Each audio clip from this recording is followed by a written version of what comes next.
I also get out of work at 7 p.m. and that's the earliest. Mm-hmm. And then we go to the gym. So my first third is for me, my second third is for service, my third is for fitness, food, and family. Fitness, food, and family all between 7 p.m. and 10 p.m. My neural circuitry is primed to just go straight into problem solving. Little did I know he simply was just stating all of these things to be heard, to be expressed, and really just not really needing me to shift into problem solving. Conscious couples, business partners, and singles committed to attracting their dream partner.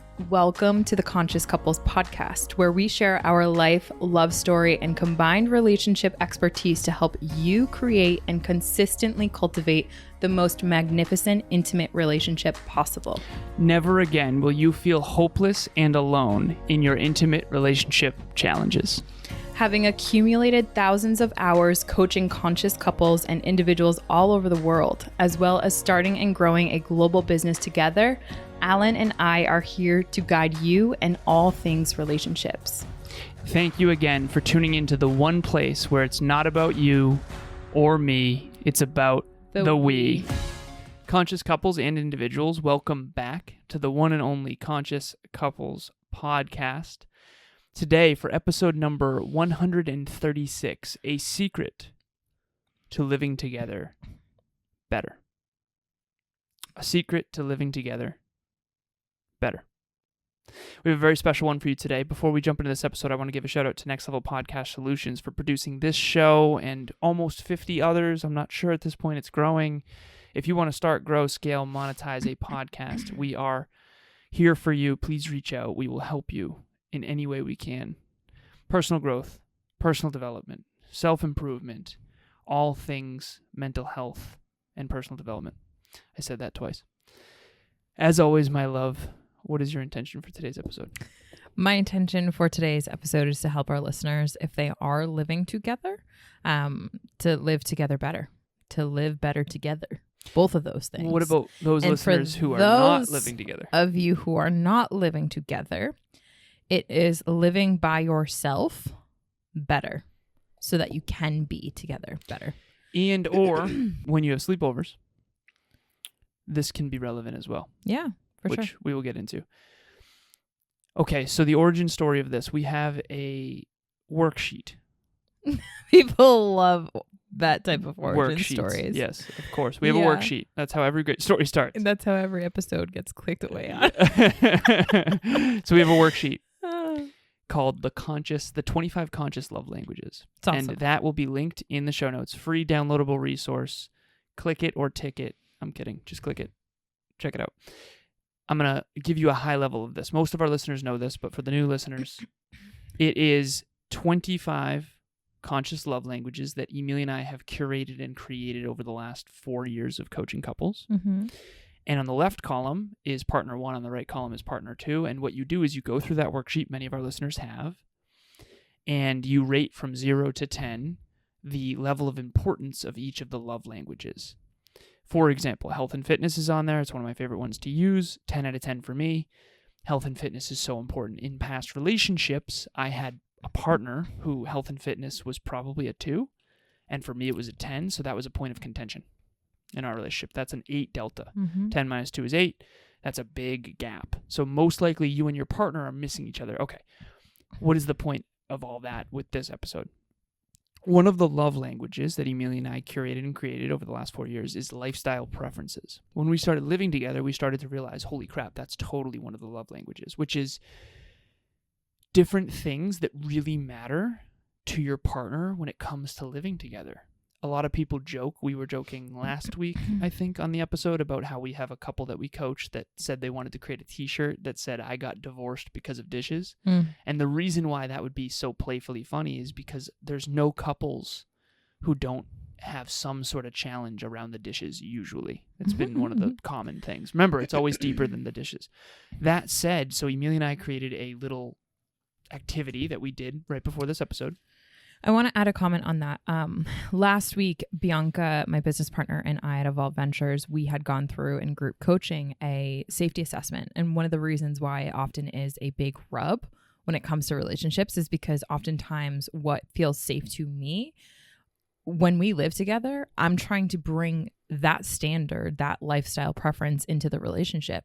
And what feels safe to you, mental, emotional, physical, psychological safety, all of those elements, spiritual even, they come out in how we live in our home, in our little tiny nuances that are quirks, whether that be how we like the bath mat or how we prefer to put our dishes in the dishwasher as opposed to the sink, right? Like those little things all correlate back down to a fundamental place of safety for us. And so I think rubs it's more certainty, but yeah. It's more certainty, sure. I would agree with that, but there's also a really fundamental element of safety that we're not as conscious of. You mean in Maslow's hierarchy, sort of the physical needs being met type of thing? I would say from a central nervous system standpoint, you need to make sure that there are certain needs that are met so that the body and the human feels safe in their environment that they're living in. So that they can be at homeostasis. Exactly. Right. So that they can not only be at, but also maintain homeostasis. And to be able to do that, then to receive the love and care and exchange that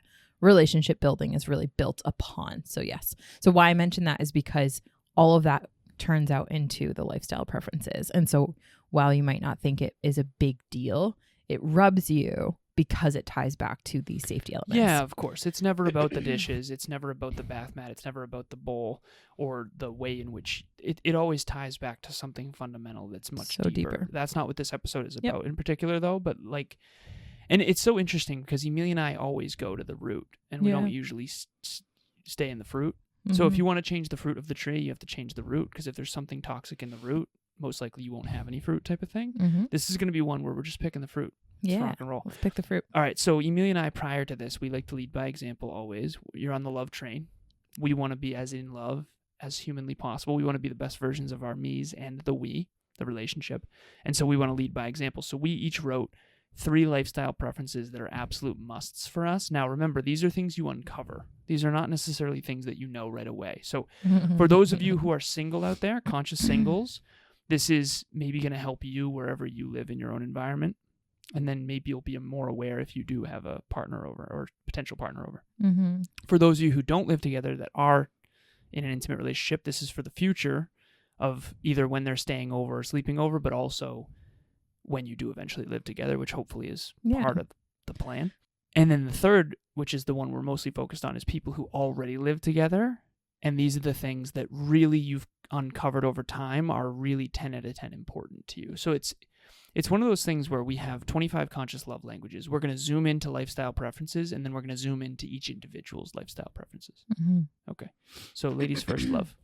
Well, I was going to say, can I share a story of what happened last night to kind of share and showcase how this bridge happens in real life? So last night we're pulling into our neighborhood, and Alan and I are just, as we always do after our workout, we're asking, how was your workout?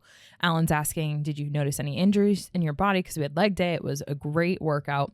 And we're pulling into the garage, and Alan's talking about how there's, he's feeling really good except for like one little twinge in his knee. And I immediately shift into problem solver mode because I am so good at that. And that is where my neural circuitry is primed to just go straight into problem solving.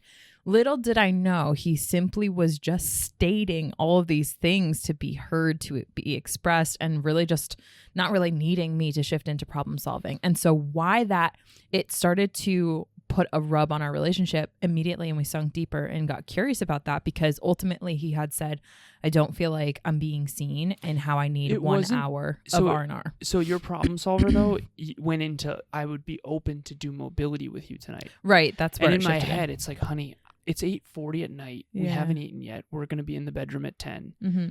I've tried to express that I don't want to do anything more constructive. Yeah. And keep in mind, from the moment I woke up from 8 to 8 was nothing but grinding. Yeah. It was just work. So I and that's one of my preferences. I don't know if it's on here or not. I think it probably is. Yeah, no work past 9 p.m. So my first one that you just went into is no work past 9 p.m. And we still have to cook. Yeah, I don't like cooking. Air fryer. Yeah, we got the whole babies. So imagine me pulling into the garage at 8:40 p.m. and then her saying, well, if you want to go do mobility. No, I don't want to do mobility. Pretty girl, my knee's fine. We're good. Right. I love you, and the answer is no, and I need R&R. And so if you've ever been frustrated in a relationship, it's most likely one of these things being violated that keeps getting violated, and it's not necessarily anyone's fault, but it definitely needs to be brought to the surface, and that's the point. For sure. And ultimately why I mentioned that as the bridge to get into these is because I wasn't respecting you. I was not respecting that this is a lifestyle preference for you. It's a must for you, and my problem solver completely steamrolled over that fact. And so what this episode is all about for our listeners is to try to really, even at the tail end of your day, you're not going to be perfect. And so long as you're putting in the effort to understand what is your partner's lifestyle preferences, like that would continue to happen if Alan didn't express himself. Hi, I'm Derek, and I just wanted to talk about relationship talks with Alan and Emilia. If you're looking to get some help on working with your relationships, you should definitely give them a shot. They can help you identify certain patterns on things that maybe you didn't realize that you've done or that have happened. And if you want to be able to just start really kind of narrowing down the things that you can work on now that'll help you be more efficient for future relationships or even the one that you're in, they're definitely the ones to go see, as clearly they lead an example of what a great relationship should look like. And just in general, they're both incredibly intelligent and smart with just being able to pick out the things that maybe either you missed or that you knew but didn't really quite click yet. So you should definitely give them a shot because they're very, very helpful and efficient at what they do. So we're going to go through our top 3 that we've learned over time by living together, because you and your partner, let's say you do a sleepover and he or she is just naturally inclined to do that as well. Awesome. But for the most part, that's not the case. Not every single partner has the same lifestyle preferences. Oh, and honestly, that's more rare than anything. No, it's not possible. It's impossible to live with someone who has identical lifestyle preferences. Yeah. I mean, you and I are the most compatible 2 humans I've ever met in my entire life. You're my best friend. You're my everything. Yeah. And there's still, you don't want to put wood in the dishwasher, and I do. There's never not going to be. That's so true. Yeah, there's no such thing. That's a fairy tale Candyland thing that doesn't exist. Fairy tale Candyland. So, sweetheart, what are your top 3 musts for lifestyle preferences? Okay, so my top 3 are no dishes in the sink, bedroom by 10 p.m., and low light at night, which includes no blue light. So imagine we're getting home from the gym, and then all of a sudden we're under that timeline of Alan's trying to respect my 10 p.m., bedtime, bedroom, right? Then on top of that, we have a bunch of dishes after cooking, and he has the opportunity to put them in the sink or to put them in the dishwasher. Then on top of that, there's a blue light that gets and thrown I also up. want to party, and I put on the strobe light, and we start jamming. Yeah, that would send me full blown down into a spiral of like how my needs, my lifestyle preferences truly are not being supported by my partner. Yeah, and you would feel unseen, undervalued, disrespected and disrespected and unappreciated. Yeah. And that's what happens. It has nothing to do with the fact that I left a couple of dishes in the sink. It has to do with the fact that Emilia has made it clear that that's super important to her, that we just put them in the dishwasher. Yeah. And I am not honoring that. Yep. And that goes back to a boundary and that kind of thing. Okay, so Mm-hmm. my lifestyle preferences are, number 1, no work past 9 p.m. And I've told Emilia that I need an hour of R&R. Just an hour. It's not that much. I just need an hour where we're not productive. I don't want to work on anything. I don't want to do any house projects. I don't want to take care of anything. I just want to be for 1 hour. And honestly, it's been hard to honor. And this is a really good point here. Mm-hmm. Think that hers is in the bedroom by 10 p.m., meaning everything needs to be done and taken care of by 10 p.m. Her and I are in the bedroom. Doesn't mean we're going to sleep. It just means we're in the bedroom. Now, I also get out of work at 7 p.m., and that's the earliest. Mm-hmm. And then we go to the gym. So my first third is for me, my second third is for service, my third is for fitness, food, and family. Fitness, food, and family all between 7 p.m. and 10 p.m. So you can see how these lifestyle preferences can conflict. Mm-hmm. So imagine what she had already said. We still need to cook. We're getting home at 8:40 p.m. last night. We just crushed a leg day. Mm-hmm. 40 minutes. Not only are we going to foam roll, I'm kidding. Not only do we still have to cook and make sure there's no dishes in the dishwasher and take care of the pets and, I know I'm not going to get my R&R, so I'm starting to get a snippy pippy. I'm getting a little grumpy gills. Yeah. Because I know that there's no way. Yeah. It's like, you know what? Awesome. I can't wait for tomorrow to come and me grind another 12-hour day and then not get R&R again. Yeah. So at the end of the day, I become a snippy pippy when my values aren't being honored by me and my partner and the people in my life. And this is not uncommon. This is what happens. And this is why frustration turns into fascination, turns into innovation or transformation. Hopefully. What is frustrating you about yourself or your partner or your environment or your family, those are the things that you have to look at, because what is frustration? Frustration is a byproduct of a boundary, a core value, or a goal being an obstacle to it. Mm-hmm. And so her and I have two lifestyle preferences that are very challenging to get simultaneously. In the past, we would go to bed late, but I'd be happy duck 2 hours of R&R. We watch a whole movie or whatever, but then she's upset. I'd be sacrificing because my you'd needs, be sacrificing your which needs. is And fine. so the way to do that is to integrate. Mm-hmm. And so that's what we have to do now. And you can't integrate if you don't first define. So that's our challenge to you as a listener. We encourage each and every single one of you, the suggested activity, the guided homework, whatever you want to call it, our suggestion the workbook, to you. The tractor beam is to ask yourself, like, and ask your partner, that if you do have a partner, like, they've probably picked up on stuff that you have told yourself a story is not that important, but you get wildly pissed off if it doesn't get upheld. So one of the reasons, sweetheart, the other night I asked you, can you please be vulnerable? Whenever you're frustrated, you lock it up. You lock it down.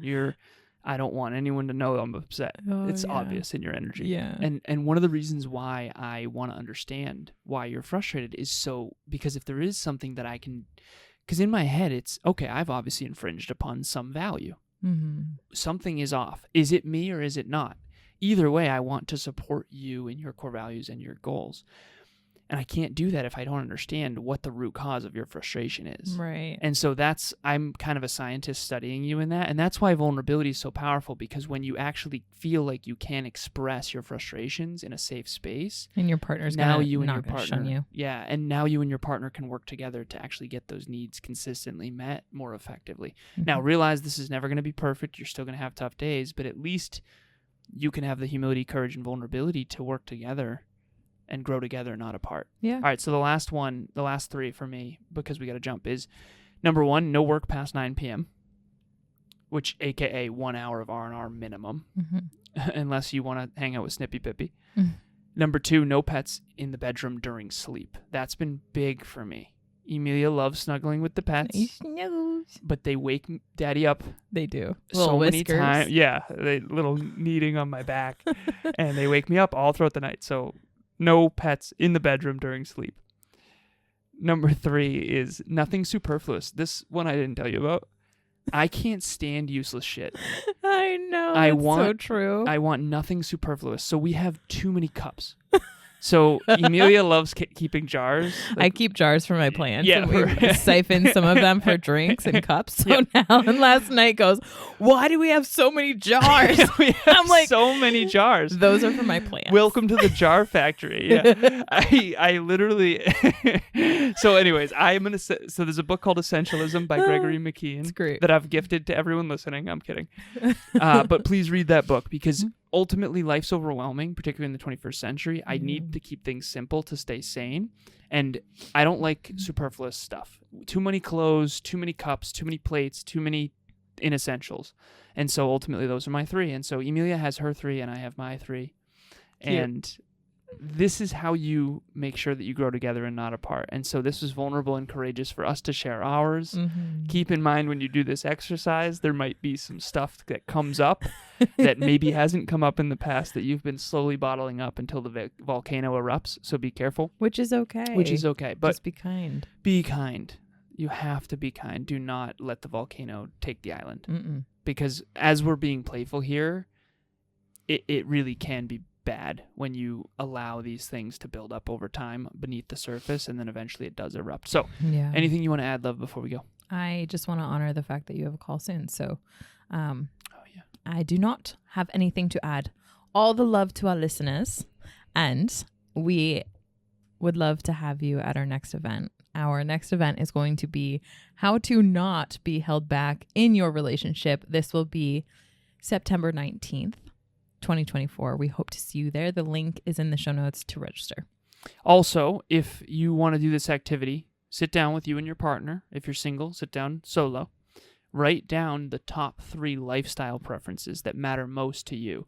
That when you don't honor them, you get frustrated, you get angry, you get annoyed, less about yourself. You feel crappy about yourself. Disrespected, either self-disrespect or disrespected by your partner. And then share those with your partner and have a dialogue around how to improve them. Yes. Okay, and if you need help with that, Relationship Talks Coaching, we do a free one every single week. Book on our calendar. The link will be in the show notes to book.